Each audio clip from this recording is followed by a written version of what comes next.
Hello, hello, hello. Hi, everyone. Happy Hump Day. As a Black woman, I want to say Happy Black Panther Day. Happy pre-Tashina birthday day. How is everyone? Hello, hello, hello. Good to see everyone. Letting you come in. Come on in. Come on in. All right. For those that don't know me, I am Tashina. I am an executive leadership and team coach, and I help teams and the leaders who lead them collaborate better, heal from conflict, and build systems that actually work so you could get shit done without the drama. So, today we're going to be talking about recognition. We're talking about recognition as a system of being seen. And so you want to go ahead and share this live. We're about to jump into it. We're talking all about recognition today. And I'm not talking about recognition just as compliments or rewards. I'm talking about how your organization signals who and what it values. Okay. When recognition is uneven, when it's absent, or when people feel unmotivated, or even when people feel invisible, you'll start to see that the trust is breaking down.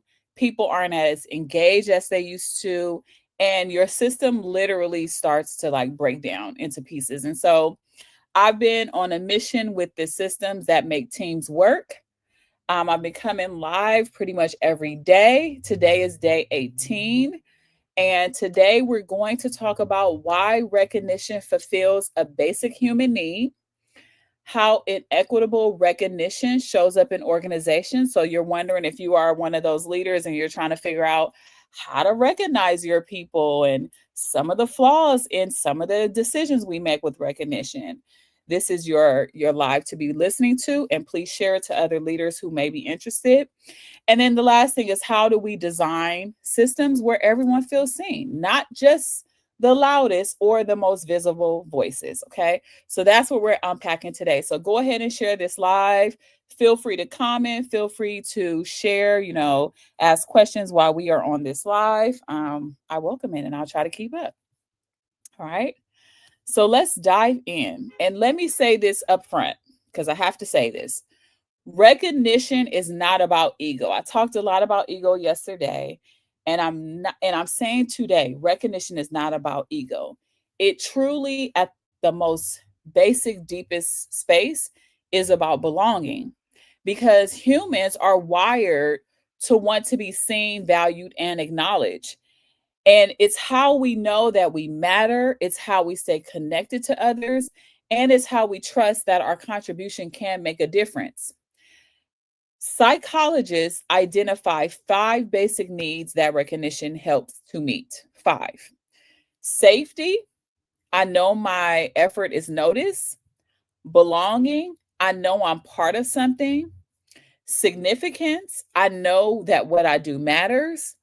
Growth, I know I'm learning and improving. And purpose, I know how my work connects to something bigger. So, safety, belonging, significance, growth, and purpose. Recognition fulfills these five basic needs. And when these needs go unmet, people will start to pull back, not because they don't care, but because the system hasn't reflected back to them what their value is and how much they mean to the system. And then what I see is this is the place where we get it wrong as leaders. We also start to confuse recognition with appreciation. Okay. So this one is a big one because I know people are like, well, I appreciate my employees all the time, or I recognize my employees all the time. But they are two different things, and people do get it confused. Recognition is about performance. You did a great job. You got that report in. You were able to make that basketball shot. You were able to get that touchdown. You were able to stay longer. It's about performance. It's how well we perform. Well, appreciation is about acknowledging someone's character, their presence, and their unique contributions as a human being, rather than just evaluating what task they completed. Okay. So appreciation is saying, I see who you are and what you bring. And my friends, both matter. Both matter. If you've ever read the book, The Five Languages of Appreciation in the Workplace, it's by Gary Chapman and Paul White. And they talk about how everyone receives recognition and appreciation differently. Okay. And it's mirrored like the five love languages, okay? But they call this the five languages of appreciation in the workplace. So the first one is words of affirmation. So if you are a words of affirmation person, you probably are the same at work. And the way this looks like at work is saying thank you publicly during meetings or team huddles, or including someone's name in a company newsletter or a project highlight. This is how you can have words of affirmation to your employees. The second thing is quality time. This is all about attention and presence and being with someone, like spending time with them. Some ways that you can do this is scheduling one-on-one time just to check in with someone that you work with, not about tasks, but just about how they're doing. You can also actively listen in meetings without multitasking. Put the phones down, put them down, right? Really be present with the person. You could also create a space where you brainstorm and you reflect together. So let's do this together. Let's come together and let's really get this done. That is quality time. The third words of, or I want to say the five languages, but the third five language is acts of service. This is to help lighten the load at work. Help me lighten the load. And this could be volunteering to take something off their plate during a busy week. It could be staying late or stepping in to support during crunch time. It could also mean helping troubleshoot a problem without even being asked. Okay. So far, are any of you any of these things? Words of affirmation, quality time, acts of service? Drop it in the chat. Which one are you at work? The fourth one, tangible gifts. This is tokens that show thoughtfulness. So you can give someone a handwritten note. You could give them a book. You could give them a coffee gift card. And this reflects something that they like or reflects something personal. You can bring their favorite snack or drink to celebrate a win. You could send a small token after a tough project to show appreciation, or offer a professional development resource like a course or a book as your token of investing in their learning. This is a tangible gift. How many of you are tangible gifts? Drop it in the chat. And then the last one, physical touch. And I know you're excited to hear what this one looks like, because physical touch in the workplace, yes, there could still be physical touch in the workplace. This could be a genuine handshake or a high five after a milestone. There are people who appreciate that. Like, yes, like we did it. Like, that's what's up, right? A genuine handshake or a high five. It could be a pat on the back. It could be a fist bump, right? Same thing. I just did that, right? To celebrate. It could be standing side by side someone during a moment of shared pride, especially after a presentation, like standing next to them and saying, I appreciate you. Like, I am here with them and I stand behind and I support them in every way, right? Just to let you know, standing side by side with someone is also a stance of leadership. We always think leadership is going before someone and they're following us, but leadership could also be side to side, shoulder to shoulder, and that's you going with that person together. Okay. That could also be a way that you are showing a physical touch and sharing some recognition. Okay. Now, if you only recognize people in one language, say public praise, but someone values quality time or acts of service, it's not going to resonate with that person. They're not going to even realize that you're recognizing them. And so When we don't do it the way that people like, that's where the system starts to erode, things start to happen, and there's a breakdown somewhere. Because when we don't understand how people feel valued, our systems unintentionally leave people unseen. So people start to feel like they don't see me. They're not connected to me at all. Okay? Now, most recognition systems fail not because the leaders don't care, but because they're built on assumptions. Assumptions. I always say assumptions are making an ass out of you and me, right? And the reason why is because a lot of leaders assume that everyone wants public praise. So they're always going on top of the stage or in a large meeting and they want to give that praise, but not everybody likes that type of praise. So we have to be careful with that type of praise or make that assumption. We also assume that rewards should be tied to output and not effort. Have you spent a lot of time ever with just having so much effort on a project and it didn't go as planned, and then nobody even says, you know what, I'm glad you were able to get that far and uncover that. I'm glad that you at least tried, right? In corporate spaces, this doesn't happen. 9 times out of 10, I would say 99% of the time out of 100%, it does not happen. Now, in sports, you might say, yes, good effort. I'm glad. Yes, I'm glad you got that far. Like, oh, yes. Football is a perfect example of this. If you could get 1 or 2 yards every time you make a play, that's effort. And people celebrate that, right? But we don't celebrate that typically in the corporate workplace. And we make an assumption we're only going to reward you for your output.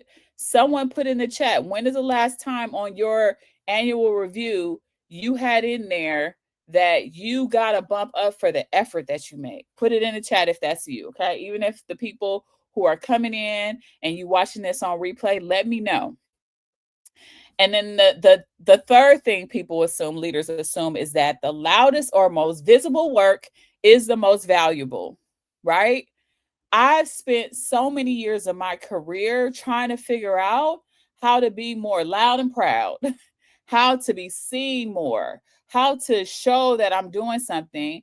And it was so out of my personality, out of my character, that it just felt so hard. It felt like a huge stretch because I was seeing everybody around me who was more loud and more visible, who was more networked, actually get the praises and they get the gold stars, and that didn't work for me. And so now I teach my clients how to still get recognition without being the loudest and proudest, because I still do think you can have a strong network and not be loud about it. I did. That is how I have been able to advance in my career so fast.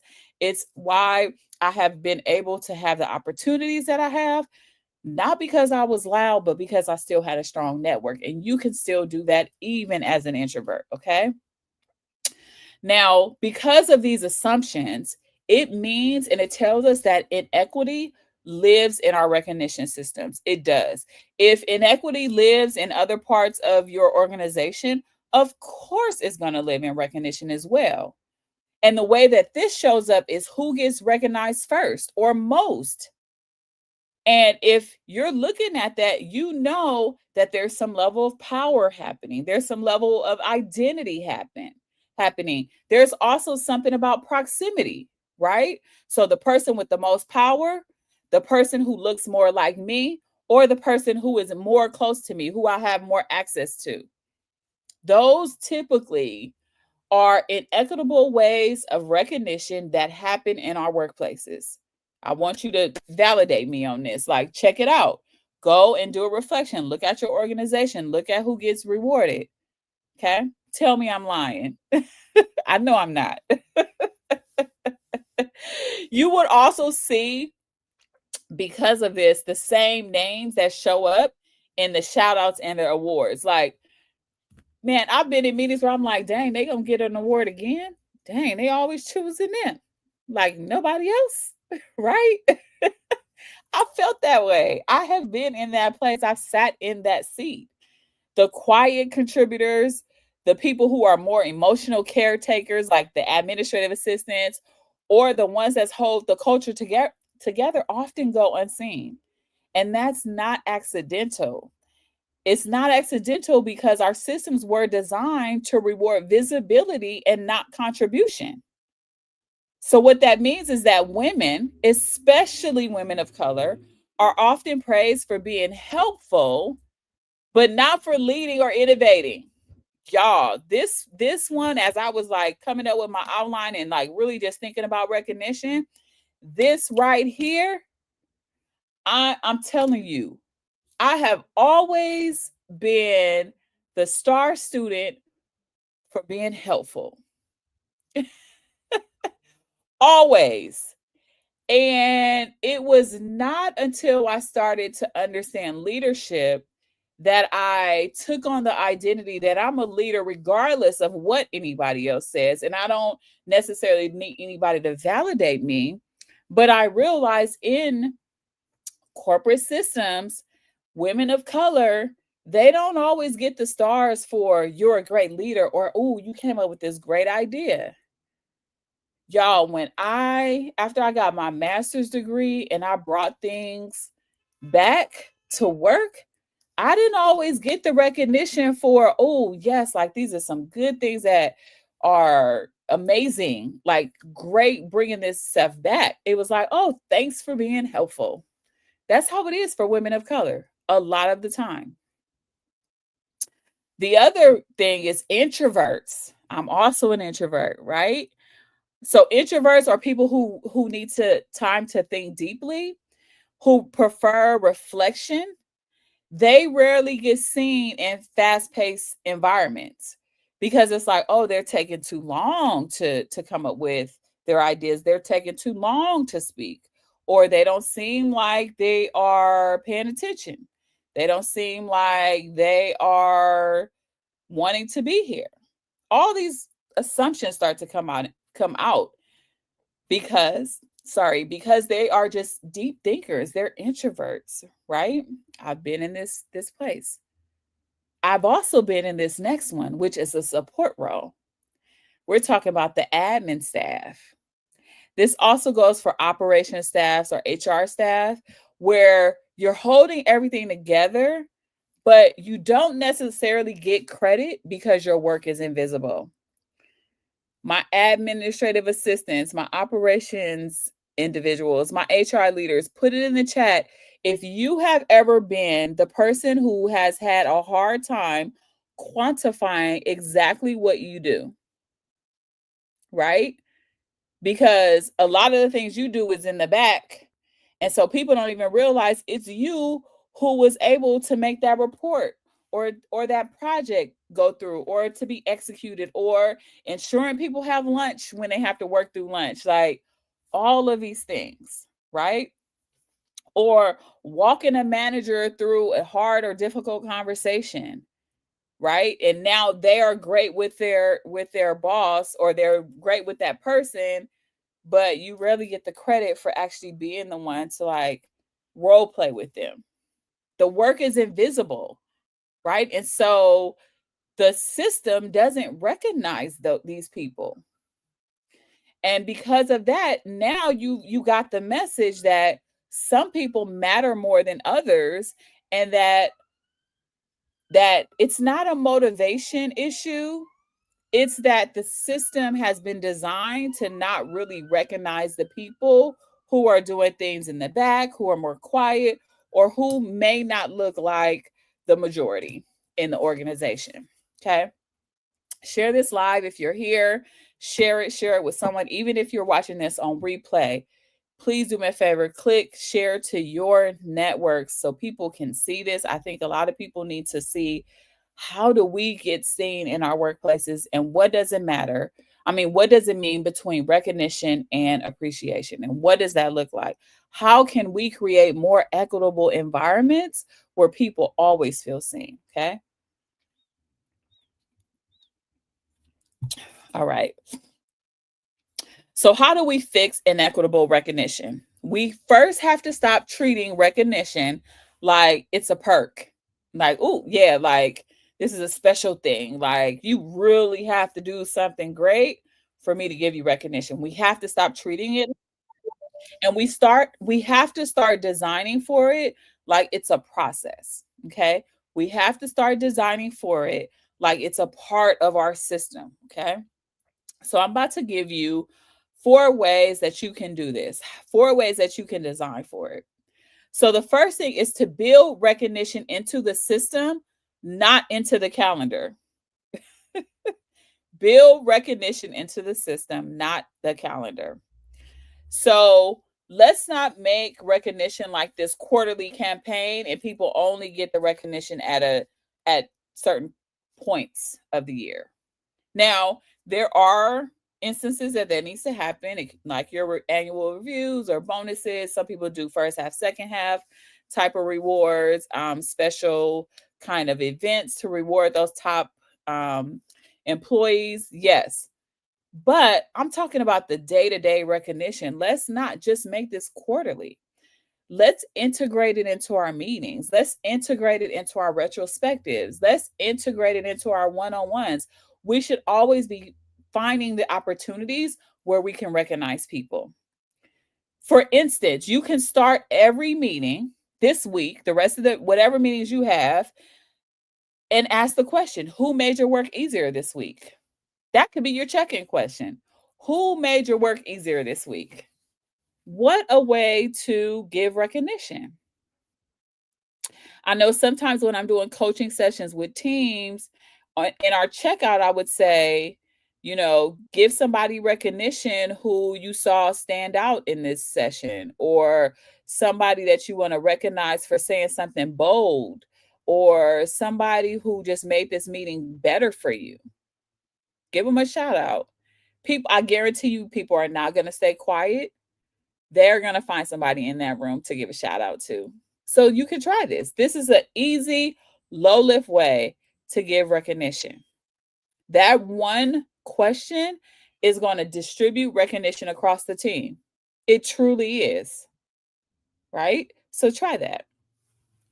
So build recognition into the system. The second thing is design for multiple languages of recognition. So I talked about those 5 languages. So design for all 5 of those, okay? And that's where you can create systems that let people express appreciation in ways that fit them. Not everyone has the same kind of acknowledgement, and that's okay. Okay? So you can offer options like a private message, public praise, team shout outs, acts of service, learning opportunities. And the easiest way to figure this out, if you are a leader, is just to go and ask people, how do you like to be recognized? Ain't that simple? Like the simplest way to ask, you could just say, how do you like to be recognized? Okay. The third thing is to make the invisible visible. Build visibility tools that highlight unseen labor. You know, those things that the ops managers and the HR and the administrative professionals that they do. Build some tools that can recognize what they're doing. So it could be a dashboard, it could be a reflection ritual, it could be a document that doesn't just document outcomes, but it documents the effort, the learning, the collaboration. Like, start a learning journal that's shared amongst your team, where every time someone learns something, they put it in there. I remember a team that I used to be on where if somebody on the team went away to like a conference or something like that, they would come back, and they would have to do either like a lunch and learn, or they would have to document what they learned. And that was a way to highlight what they did and what they brought back. It puts them in the expert position, and it also helps everybody else learn something new. What a way to be recognized. You could also do a recognition wall. You could do a Slack channel that celebrates the wins. You could do that as well. These are other ways to make the invisible visible. And the last thing is to train your leaders to recognize equitably. Help your managers see patterns. So help them see, who are they recognizing? How often are they recognizing them? Why do they recognize them? I want to see this type of kind of interrogation. I'm using the word interrogation, although I know interrogation is pretty harsh, but I'm trying to look for a better way to kind of like peel back the layers. But I really want this to be really focused on during annual reviews, because there's a lot of people out there who are rewarding the same people every year with exceeding recognition contributions. And so I want to start seeing, hey, I want to know who you're with. Oh, you recognize this person last year and the year before that. Why? And see that, because that's the way you start to build accountability into the recognition. Because equitable recognition doesn't happen by chance, it happens by design. You have to be intentional about this. You can't just say, oh, it'll happen. No, it won't happen. Be intentional with this, okay? So do those 4 things to start to really fix inequity in your system. Now, what does it feel like to truly what does it look like to truly feel seen? Now, feeling seen isn't just about being spotlighted. It's about being understood. When people truly feel seen, what they experience is belonging, safety, trust, and motivation. And you'll start to hear, or they'll say things that's similar to, I'm a part of something that values me. I can show up fully without proving my worth. My leaders notice what I bring, even when it's quiet work. And then they're motivated, like, I'm invested because this place invests in me. I know a lot of people who are like, I stay here because of my boss. I stay here because this company, this team, this leader, they invest in me. I'm not leaving that. I like this place. I once worked with a leader who started recognizing people not for their wins, but for their integrity under pressure. And then how they did repair after they made mistakes. It literally transformed the culture because people began showing up more honestly, because they realized they didn't need to be perfect to be seen. That's what real recognition does. It humanizes the system. It makes people feel more human. I can be myself. Okay. So here's what I want you to reflect on this week. Who in your system is doing great work, but they are not being seen? What assumptions are you making about how people want to be recognized? Check your assumptions. And what would it look like to make recognition part of your system and not just the culture? One thing I want to press on with assumptions is that if you are working with somebody and it seems like they're never happy, and you're like, I'm doing all this stuff and they're never happy, it's time for a conversation to ask, what do you need to feel valued?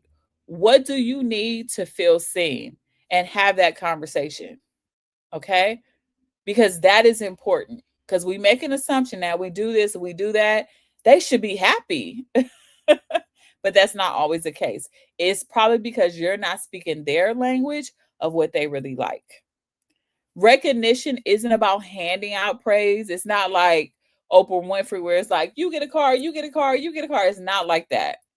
It's about designing an environment, a system of belonging, because that's important. That is a basic human need. When people feel seen, they don't just stay, they start to take initiative. They start to lead. They start to be your eyes and ears on the ground. They start to take some level of initiative that's going to help you, the team, and the organization. Okay. That's what people do when they feel seen. In closing, recognition is the heartbeat of every healthy system. When it's consistent and equitable, it tells people you matter here. How many of y'all put it in the chat feel like you matter at your organization? Put it in the chat. I'm curious. Do you feel like you matter? I want you to know that when recognition is missing, the silence speaks louder than any feedback ever could. So if you have people who are resistant, people who are not doing what they need to do, people who are kind of ghosting, meaning they're not showing up on time, they may call out, or people who just seem like they're just not all in, check how much they feel valued, check how much they feel like they belong. It's time for us to start to build systems that see everyone. For the last 17 days, I've been talking about how to design your system. All of those things are going to help shape an environment that you actually don't feel horrible to show up at work on Monday morning. I want everybody to have a Monday morning excitement. Like, I am happy for Mondays. That's what I want. Okay. Because belonging isn't the values you print, it's not putting it up on the wall. It's a practice that you have to start to design. Okay. So thank y'all for being here on day 18. I will be back tomorrow. Tomorrow I will be here at 5 o'clock Pacific time instead of 6 o'clock. 6 o'clock, I have a meeting with the school. So I will be here at 5 o'clock Pacific time, and I'm going to be talking about boundaries. So I'll see you again tomorrow, and y'all have a good night. Bye.